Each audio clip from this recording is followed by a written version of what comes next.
We have a lot to cover here, so let's dive in.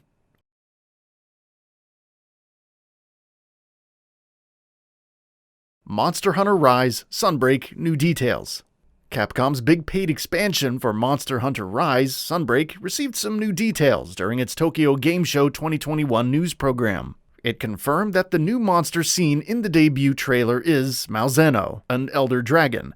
How its abilities work will be revealed later though. Players will essentially venture from Kamakura Village to a new base and access new locations, including the previously seen castle ruins. Master Rank is making a return from Monster Hunter World Iceborne, adding a new difficulty level for players to overcome and perhaps indicating the return of Master Rank weapons and armor. Several monsters from previous games are also making a return in Sunbreak, with Shogun Cyanator being showcased. This is a Carapacian monster with a giant skull on its back that attacks with its giant pinchers. Tango Gameworks' new game.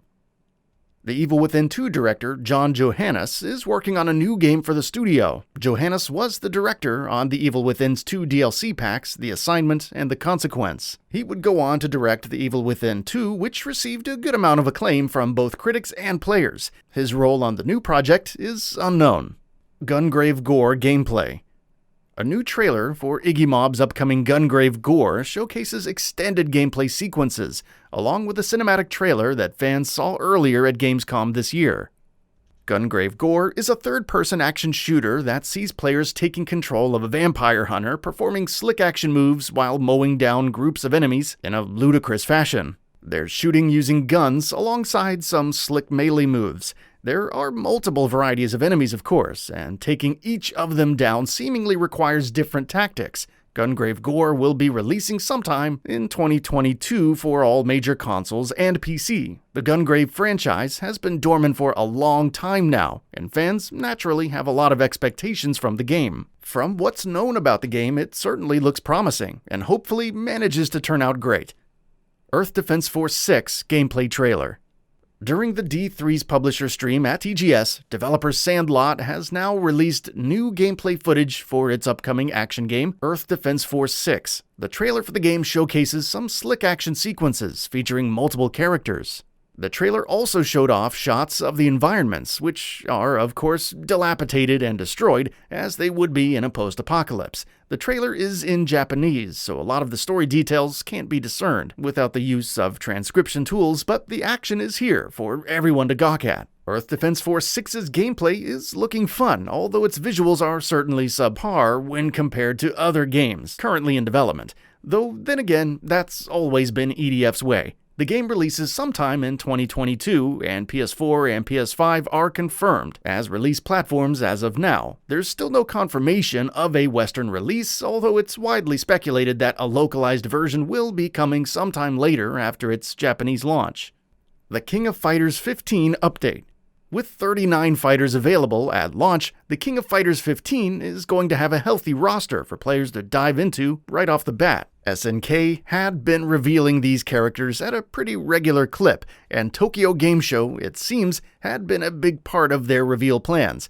Hot on the heels of having confirmed series newcomer Ayla as one of the fighters in the game, they've now revealed another fighter. Unlike Ayla, this new addition, K, is a name that series fans will be quite familiar with. First appearing in the King of Fighters 99, he has since appeared in nearly all mainline installments of the series. In addition to his regular punches and kicks and what have you, K likes unleashing fire-infused attacks to do deadly damage. The King of Fighters 15 will launch on February 17th, 2022 for PS5, Xbox Series X and S, PS4, Xbox One, and PC. Starfield Updates. Though there wasn't much by the way of new reveals in the Xbox TGS 2021 presentation, Microsoft did have various announcements. Bethesda Game Studios' Todd Howard, who's currently directing Starfield, also made an appearance. Howard revealed that the upcoming sci-fi space RPG would have over 150,000 lines of dialogue. It will also be completely localized in Japanese with full voice acting, which Arcane Studios' Redfall is also getting. Layers of Fear 3 Unreal Engine 5 teaser. Bloober Team has dropped a teaser trailer for its next project out of nowhere, confirming that the next Layers of Fear game is in the works. The teaser trailer is a brief one, but confirms that the game is being built on Unreal Engine 5. Unlike Layers of Fear 2, it also looks like the next game in the series is going to have a lot more in common with the first game, with the psychologically disturbed painter that fans of the game know so well seemingly returning. Interestingly enough, Bloober Team confirmed earlier this year that it had 2 large-scale games in production, though it seems like there are actually 3 of them, with one of the other 2 being in pre-production and one being in full production. Whether or not one of these 2 is a Silent Hill game has yet to be confirmed. Stranger of Paradise Final Fantasy Origin gameplay and release date. A new trailer for Stranger of Paradise Final Fantasy Origin has been released. Square Enix also confirmed a release date of March 18th, 2022. Check out the latest trailer below, which adds a neat little wrinkle into the whole drama surrounding Garland. A good amount of new gameplay was also showcased with a new character, Neon, joining Jack, Ash, and Jed. The 4 Warriors of Light are hence formed and must travel the world to cleanse the crystals of darkness. Each crystal seems to have a different elemental foe to face, which is in line with their properties. Forspoken gameplay details.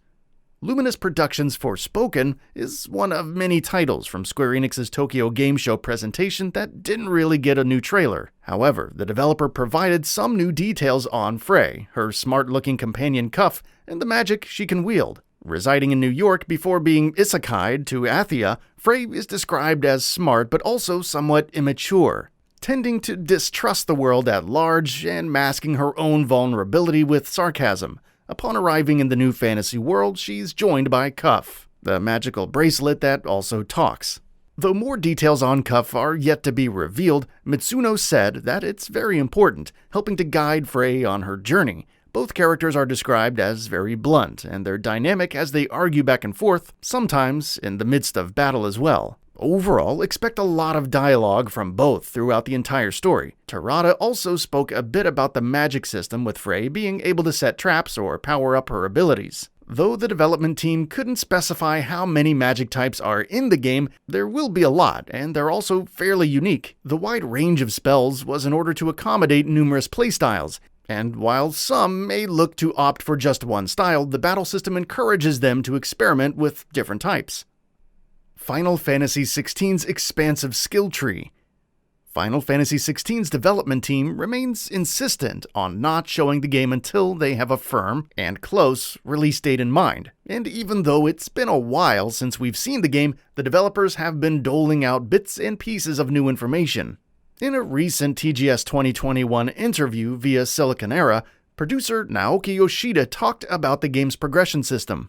Essentially, it seems like the goal is to give players plenty of freedom in how they upgrade their build. Yoshida promised an expansive progression system that will let players mix and match various different styles. He added that though the games with predefined set protagonists, like Final Fantasy XVI, don't offer as much freedom in progression, the upcoming RPG will not stick by that rulebook, and will instead try to strike a balance. Quote, "There's usually 2 ways to play a character. You can either put yourself into the shoes of a predefined protagonist, or, like in Final Fantasy XIV, you can become your own protagonist," he said. But even in the case where you play a predefined hero, it's better to have some sense of customization in the character's progression, as it gives wider options of play.